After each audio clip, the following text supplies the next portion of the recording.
ఏదైతే నమ్మకం నా మీద పెట్టుకొని మా పిల్లోడు, మా బస్తీ పిల్లోడు, మా కొడుకు, మా తమ్ముడు మాకు అండగా ఉంటాడు, మా కష్టాల్లో నిలబడతాడు, మా సమస్యలు పరిష్కరిస్తాడని ఎంతో నమ్మకంతో నాకు ఈ అవకాశం కల్పించారు. వారి సేవ చేసుకోవడానికి ఈ అవకాశం కల్పించినందుకు వారందరికీ కూడా ధన్యవాదాలు తెలియజేస్తూ, అదేవిధంగా కాంగ్రెస్ అధిష్టానం సోనియా మేడం గారు, రాహుల్ గాంధీ గారు, మల్లికార్జున్ ఖార్గే గారు, కేసీ వేణుగోపాల్ గారు, అలానే మా ముఖ్యమంత్రి గారు, మా ప్రియతమ నాయకులు మా అన్న రేవంత్ అన్న గారికి, మా అధ్యక్షులు పిసిసి అధ్యక్షులు మహేష్ కుమార్ గౌడ్ గారికి, ఇన్ఛార్జ్ మేడం నటరాజన్ గారికి, విశ్వనాథం గారికి అండ్ ఎంటైర్ కేబినెట్ మంత్రులందరికీ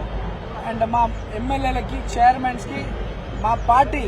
కార్పొరేటర్స్, స్థానిక కార్పొరేటర్స్ కు, ప్రతి ఒక్క కార్యకర్తకి ఎంతో కష్టపడ్డందుకు వాళ్ళందరూ కూడా ధన్యవాదాలు తెలియజేస్తూ, మరి మా పార్టీ పెద్దలు నా మీద నమ్మకం పెట్టుకొని నాకు అవకాశం కల్పించినందుకు మా పార్టీ పెద్దలు కూడా ధన్యవాదాలు తెలియజేస్తూ, ఈ రోజు పార్టీ కార్యకర్తలు ఎంటైర్ కాంగ్రెస్ పార్టీ సిస్టమ్ అంతా జూబ్లీస్ లో ఎంతో కష్టపడి కాంగ్రెస్ పార్టీని నన్ను ఇక్కడ గెలిపించుకోవడానికి నిరంతరం కృషి చేసినటువంటి ప్రతి ఒక్క కార్యకర్త నుండి ముఖ్యమంత్రి వారికి, అధిష్టానం అందరూ కూడా ధన్యవాదాలు తెలియజేస్తూ